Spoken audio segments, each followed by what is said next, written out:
Hi good morning. രാവിലെ ഇന്നൊരു masala coffee ആയാലോ. ഇവിടെ നല്ല മഴയാണ് കേട്ടോ. അപ്പോൾ മഴയത്ത് കുടിക്കാൻ പറ്റിയ നല്ലൊരു അടിപൊളി കോഫിയാണ് ഇന്നത്തെ റെസിപ്പി. വളരെ സിമ്പിളാണ്. അപ്പോൾ നമ്മുടെ മസാല കോഫി എങ്ങനെയാണ് തയ്യാറാക്കുന്നതെന്ന് നോക്കാം. നമുക്ക് നമ്മുടെ ഇൻഗ്രീഡിയൻസ് നോക്കാം. ഞാനിപ്പോൾ 1/4 ടീസ്പൂൺ കുരുമുളക് എടുത്തിട്ടുണ്ട്, ഒരു ചെറിയ പീസ് പട്ട എടുത്തിട്ടുണ്ട്, 1 ഗ്രാമ്പു, 1 ഏലക്ക, പിന്നെ ഈ ചുക്കിൻ്റെ ഒരു 1/4 ഭാഗം എടുക്കുള്ളൂ.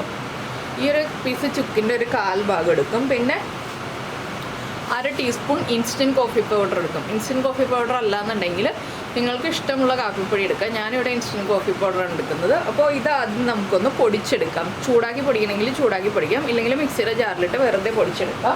ഞാനിപ്പോൾ മിക്സിയുടെ ജാറിലേക്ക് ഇട്ടിട്ട് വെറുതെ പൊടിച്ചെടുക്കാൻ പോകുന്നേ ഉള്ളൂ. ഇതിലേക്ക് നമ്മൾ കോഫി പൗഡർ ആഡ് ചെയ്യേണ്ട, ബാക്കിയുള്ള എല്ലാ ഇൻഗ്രീഡിയൻസും ആഡ് ചെയ്തിട്ട് നമുക്കൊന്ന് പൊടിച്ചെടുക്കാം. അപ്പോൾ നമ്മൾ കാപ്പി തിളപ്പിക്കാനായിട്ട് വെള്ളം വച്ചിട്ടുണ്ട്. ഇതിലേക്ക് ഞാനപ്പോൾ നമ്മൾ പൊടിച്ചെടുത്ത മിക്സിൻ്റെ കൂടെ കാപ്പിപ്പൊടിയും കൂടി ചേർത്തൊന്ന് മിക്സ് ചെയ്തിട്ടോ. പൊടിച്ചെടുത്ത ഇൻഗ്രീഡിയൻസിൻ്റെ കൂടെ ഞാനൊരു 1/4 ടീസ്പൂൺ കാപ്പിപ്പൊടിയും കൂടി ചേർത്തു. അതെല്ലാം കൂടി ചേർത്തിട്ട് കൊടുക്കുകയാണ്. ഇനി അതൊന്ന് തിളച്ച് വരുമ്പോൾ നമുക്ക് പഞ്ചസാര ചേർക്കാം. നിങ്ങൾക്കിത് മിൽക്ക് കോഫി ആയിട്ട് ചെയ്യാം. മിൽക്ക് കോഫി ആയിട്ട് ചെയ്യുമ്പോൾ എന്താണെന്ന് വെച്ചാൽ ഈ ഒരു കാപ്പിയുടെ വെള്ളത്തിൻ്റെ 1/4 ഭാഗം വെച്ചിട്ട് തിളപ്പിക്കുക. തിളച്ച് വെള്ളം നന്നായിട്ട് വെട്ടി തിളച്ച് വരുമ്പോൾ അപ്പോൾ 1 ടീസ്പൂൺ പൊടി ഇടണം കേട്ടോ. കാപ്പിപ്പൊടിയും കൂടി ചേർത്തിട്ട് 1 ടീസ്പൂൺ കാപ്പിപ്പൊടിയും നമ്മൾ ഈ ചേർത്ത ഇൻഗ്രീഡിയൻസും ചേർത്ത് പൊടിച്ചിട്ട് 1 ടീസ്പൂൺ ഇട്ടതിന് ശേഷം നന്നായിട്ട് വെട്ടി തിളച്ച് വരുമ്പോൾ നിങ്ങളുടെ പാകത്തിന് മധുരം ചേർക്കുക, പാലും ചേർക്കുക, 1/4 കപ്പ് പാലും ചേർക്കുക. ഇതിപ്പോൾ നമ്മൾ ബ്ലാക്ക് കോഫി ആയിട്ടാണ് ചെയ്യുന്നത്. ഇനി ഇതൊന്ന് തിളച്ച് വരട്ടെ. ഇപ്പോൾ നമ്മുടെ കോഫി ഇതാ തിളച്ച് തുടങ്ങിയിട്ടോ. നിങ്ങൾക്ക് മധുരം നിങ്ങളുടെ ഇഷ്ടത്തിനനുസരിച്ച് ചേർക്കാം. പനഞ്ചക്കര വേണമെന്നുണ്ടെങ്കിൽ പനഞ്ചക്കര ചേർക്കാം, ഇല്ലാന്നുണ്ടെങ്കിൽ കൽക്കണ്ടം ചേർക്കാം, ഇല്ലാന്നുണ്ടെങ്കിൽ നമ്മുടെ പഞ്ചസാര ചേർക്കാം. ഞാനിപ്പോൾ പഞ്ചസാരയാണ് ചേർക്കുന്നത്.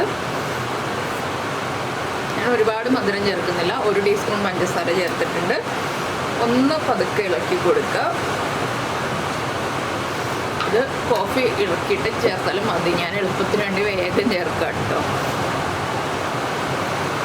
ഈ കോഫി അരിച്ചെടുക്കണമെന്നൊന്നുമില്ല കേട്ടോ. അരിച്ചെടുക്കണമെങ്കിൽ അരിച്ചെടുക്കാം. ഞാൻ അരിക്കാതെയാണ് ഇപ്പോൾ സെർവ് ചെയ്യുന്നത്. പഞ്ചസാരയൊക്കെ മെൽറ്റായി, കോഫി നന്നായിട്ട് തിളച്ചു. നമ്മൾ ആ പൊടിച്ച ചെറിയ തരികളേ ഉള്ളൂ, ബാക്കി അധികം തരികളൊന്നുമില്ല. ഏലക്കയുടെ ആ നാര് ഞാനെടുത്ത് മാറ്റിയിട്ടാണ് ചേർത്തത്. ഇനി നമുക്ക് ഫ്ലെയിം ഓഫ് ചെയ്തിട്ട് കോഫി സെർവ് ചെയ്യാം.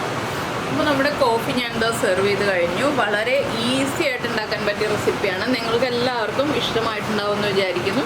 ഇഷ്ടമായിട്ടുണ്ടെങ്കിൽ ഒന്ന് ലൈക്ക് ചെയ്യാനും കമൻറ്റ് ചെയ്യാനും മറന്നുമില്ലല്ലോ. പിന്നെ നിങ്ങൾ ഈ രീതിയിൽ കോഫി ഉണ്ടാക്കി നോക്കിയിട്ടില്ലെങ്കിൽ ഉറപ്പായിട്ടും ട്രൈ ചെയ്യൂ. അപ്പോൾ നമുക്ക് നമ്മുടെ അടുത്ത റെസിപ്പിയുമായിട്ട് അടുത്ത ദിവസം വീണ്ടും കാണാം.